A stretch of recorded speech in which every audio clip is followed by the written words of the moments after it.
welcome to Cycles of Life podcast.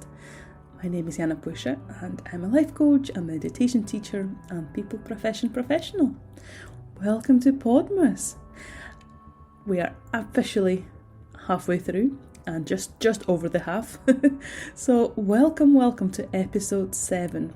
So this time I thought I'll talk about something that is very dear to my heart, and if you know me, you will know that this is something that plays a huge part of my life. So what I want to talk about today is actually books. So I want to give you some of my favourite book recommendations, something that I've really enjoyed reading in the last few years. And just so you know, it was a very, very hard thing to do. So it took me a while to kind of create the list and cull the books down to only 6. So I'm going for 5 non-fiction books and 1 a little bonus. Again, non-fiction as well. Yes, actually it's no fiction this time for some reason. Also, I do enjoy reading fiction. And to be honest, when it comes to reading fiction, I'll read pretty much anything. So I've read kind of the more popular novels. I've read classics as well.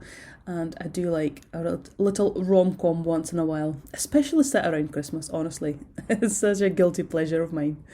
But yeah, this time I'm not going to talk about any of the fiction books that I've been reading, so only non-fiction. But if you want to see what actually I am reading, you can just follow me on Goodreads. Because I do update it very, very, very religiously, I would say. So all the books that I read are on there, and I do read quite a lot actually. So this year I'm just over 80, I think. So I've read over 80 books this year, and last year I've read 100. Which was too hard, so I'm not going to do that again this year. So who needs that insane target? I don't need that insane target. Right, I'll stop blabbering and let's talk about the books. So I'm going to introduce the books and I'm going to talk to you a little bit about why I like them and kind of try to summarise the synopsis a little bit, just so you know what you're getting yourself into. So the first one is Playing Big by Tara Moore. And it's honestly one of the best books I've read ever. And I know a lot of people say that it's actually quite life-changing for them. So Tara Moore, she's a coach. She's kind of an expert on women's leadership and women's well-being as well. So that's what she's focusing. And what she especially talks about here is how important it is for us as women, people who identify as women, to actually take power and push through some of the things. So the way she talks about it is, it's bridging the gap between what we see in you and what you know about yourselves. So the book is a very practical guide to moving past self-doubt and creating what you most want to create in your life. It's beautiful. So what she talks about, kind of the big idea, is all about overcoming the internal barriers. And I'll just read a quote from the book. Centuries of women's exclusion from political, public and professional life have had many effects. Some of these effects were external, but inequality of men and women has also left internal effects in us. And I love that. And you know, I do talk about these things quite often anyway, because it's very much the message that is dear to my heart. And I do think the more we empower ourselves, the more we do overcome those internal barriers, the more good we'll be able to bring into this life, the more we'll be able to change it, to shift it for future generations and us as well. And kind of another 2 insights that she talks about in her book is, one is befriend your inner critic. So that mean voice that in your head sometimes tells you things, how bad you are, how lazy, fat, all of that. She talks about how befriending that inner critic. I do like the idea, but I also like the idea of, this is not what she talks about in a book, so it might not resonate with you, but I do like the idea of, when it comes to inner critic, to actually separating ourselves from that a little bit and understanding, where does that voice come from, because often it's not our own. So yeah, that's one of the insights. And another one is, she talks about, at some point we have to leap. So actually talking about doing the scary things, overstepping over ourselves and going forward. So yeah, it's a beautiful book.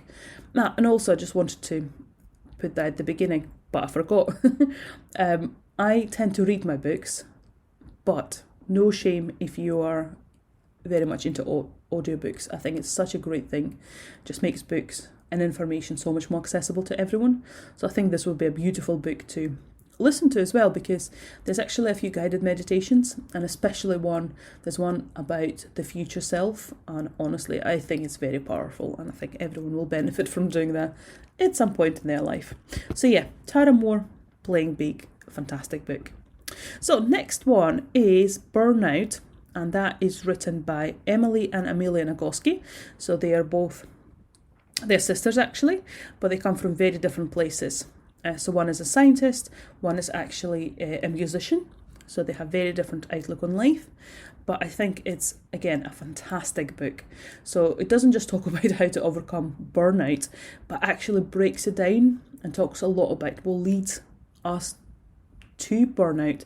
And what I especially like about that book is that they talk about how when we normally think that burnout is when we just can't do anything anymore, we're crashing basically, we can't get motivated, etc. But actually they talk about that burnout starts way, way before that. It starts with those unrealistic expectations that we put on ourselves, that society has put on us. And we always try to kind of bring ourselves to achieve these unrealistic expectations. But actually what we need to do ultimately is lower that and let go of that and kind of come to a conclusion that we are enough as we are. We don't need to be pushing ourselves at this so much. So yeah, I think it would be a great book to listen to. I find it quite easy to read anyway, but I think a lot of people will benefit from that. So the book next one is called Quiet, The Power of Introverts, and that was written by Susan Cain, and I love this book. So it's actually been around for pretty much 10 years now, and as it does say in the title, it talks about the power of introverts. I'm very much an introvert. Also, I'm very sociable, and I can be very extroverted if I need to. I mean, my job is being a trainer, so I'm very good at engaging groups of people. I can do the small talk. I don't like it, but I can do it. But this book, I find it very empowering, actually, how it just talks about how this entire world, current world that we live in, has been created for extroverts, by extroverts. These are the qualities that are admired in people. That's what gets people promoted. And that's what it breaks down, kind of talks about extroverted bias and how we often, when people are introverted, will perceive them as less successful, less motivated, which is absolutely not true. Also talks about how taking power as an introvert, and the time alone is absolutely crucial. So if you do identify as introvert, I think that'll be a very powerful message for you to take on as well. The importance of us kind of finding that time for yourself so you can recharge, you can digest, you can reflect on information, and then being able to produce something. It is a beautiful book. Again, I think if you are introvert, or if you struggle with your quietness, or you feel like you're not good enough because you're not as outgoing, as loud as you should be, read the book or listen to the book. I think it can be quite life-changing in a way. So those were kind of more self-help books, if you like, but I think everyone will benefit from reading or listening to them in their life. So the next two are a bit political. And of course, if you know me, you know that I'm very much into politics. Always have been. I mean, I went to university to study politics for a reason. So it's something that I think is important. And I understand how, of course, it can really affect our mental health if we're too involved, if we read too many things. So I don't really read news. Very rarely, to be honest. But it doesn't mean that I'm not into politics. I read books about politics, just trying to understand the world. And I think that's where these books are so useful, because often they will explain the problems and then often they will provide a solution, which is just positive, and kind of you walk away feeling a bit more uplifted. So the first book I want to talk about is called Natives, Race and Class in the Ruins of Empire, and that is written by Akala. So he's a musician. He's from UK, he's from London, he's from Camden actually. That's where I live. So and he talks about kind of Actually, he starts the book with talking about teachers' biases, about racial inequalities. He talks about of a master narrative. He talks about Europe and race and how it's been developing. And also he talks about what's happening now and how we need to look and what we need to change. I just think it breaks it down very beautifully. He's very eloquent the way he writes. Again, I find a quite easy book to read. And in a lot of sense, it was very eye-opening. So yeah, I think a lot of people benefit from that as well. And then the second book is called Utopia for Realists, and that is written by Rutger Bregman. Again, I think it's a few years old. And what I most loved about this book, actually, is that he begins with talking about how where we live now in the world, this is the best it basically has ever been for us. For kind of normal people, middle class, working class, in the Western world, of course. But this is the best it's ever been. We've never been healthier, we never had more access to things, our life never has been as safe. And I love that because it's so easy to get so upset and so back down about the reality of this world, the politics, the British politics, of course. But actually he brings it back and he says, actually look around us, this is the best it's been for centuries, which I think is a really powerful message. And then he talks about kind of inequalities. He talks about the scarcity mindset, which I think is very powerful message there. Talking about how people just have that fear that it's not going to be enough for everyone, and that's where a lot of problems come from. He also talks a lot about universal basic income. I think it's fantastic. I think it's so important. Then he also talks about the new metrics, that actually the way we measure success needs to be changed. It doesn't really work anymore. So yeah, I think it's, if you feel very stressed by current politics, if you feel very upset, you don't really understand, you don't feel like there is no light at the end of the tunnel, don't really see how can it possibly get better, I do recommend giving this book a read because it just, I find it quite uplifting and quite hopeful and talking about that, yeah, it can be different and these are the ways to do that. So yeah, these were my kind of 5 non-fiction books that I've really enjoyed reading in the last 3 years. And the last one that I want to add here, it's a bit out there. So it's called Anam Cara and it's written by John O'Donoghue. And it's a book of Celtic wisdom. And it's absolutely beautiful. It's quite spiritual.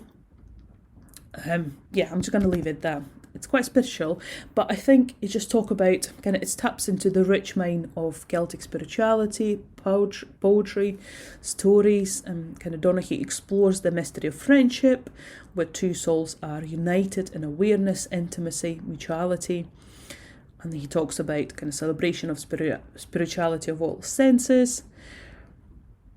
It's just a little beautiful journey and a sort of book you can just read over the years, can come back to it, can refer back to it if needed.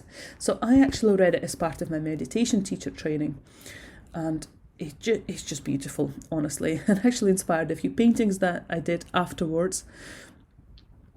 And I'm just going to read a few quotes from that book, which I think they're just beautiful. So, when your soul awakens, your destiny becomes urgent with creativity. The soul creates, shapes, and peoples our inner life. The gateway to our deepest identity is not through mechanical analysis. We need to listen to the soul and articulate its wisdom in a poetic and mystical form. Yeah, it's beautiful. If you feel like you're missing something, you want that deeper connection to yourself, I recommend reading this book. It's been written a very long time ago, but I just think it's one of those that will stay there with us forever. So that was just a little bonus add-on, something a bit out there, maybe not as mainstream as the other books. But yeah, those are my recommendations. If you read any of them, if you disagree with me, please let me know. I'd love to hear that. But yeah, I hope you enjoyed the episode. Please subscribe if you haven't. Please share it with your friend. That really helps me out and promotes the podcast. And follow me on Instagram, of course, and also subscribe to my newsletter. But yeah, thank you so much, and I'll chat to you in a day. Bye.